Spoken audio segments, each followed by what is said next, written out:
First position announce کرنا ہے، اور یہ میرے لیے بھی اعزاز کی بات ہے کہ فرسٹ پوزیشن میرے حصے میں آئی الحمدللہ۔ اور اس بچی کا نام اس بچی کا رول نمبر ہے 103680۔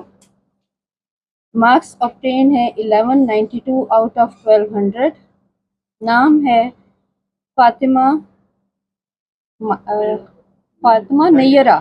آزاد جموں کشمیر انٹرمیڈیٹ اور ثانوی تعلیمی بورڈ میرپور نے انٹرمیڈیٹ فرسٹ اینول 2025 کے نتائج اور پوزیشن ہولڈرز کا اعلان کر دیا۔ امتحان میں مجموعی طور پر 72,583 طلباء و طالبات شریک ہوئے، جن میں 55,137 کامیاب قرار پائے۔ مجموعی نتیجہ 75.96% رہا۔ مجموعی طور پر پہلی position Kashmir model college Mirpur کے نام رہی۔ فاطمہ نیرہ کشمیر ماڈل کالج میرپور کی طالبہ نے 1200 میں سے 11,092 نمبرات حاصل کر کے بورڈ میں اول پوزیشن حاصل کی۔ صالحہ عباس ریڈ فاؤنڈیشن کالج پلندری ضلع سدنوتی کی طالبہ نے 1185 نمبرات کے ساتھ دوسری پوزیشن حاصل کی، جبکہ Ayesha Yousaf red foundation college Palandri اور Alisha Pervez grammar public school Rawalakot نے 1182 نمبرات حاصل کر کے مشترکہ طور پر سوئم پوزیشن اپنے نام کی۔ بورڈ حکام نے کامیاب طلباء و طالبات کو مبارکباد پیش کی اور ان کی تعلیمی محنت کو سراہا۔ اسامہ حضر، JK نیوز، میرپور، آزاد کشمیر۔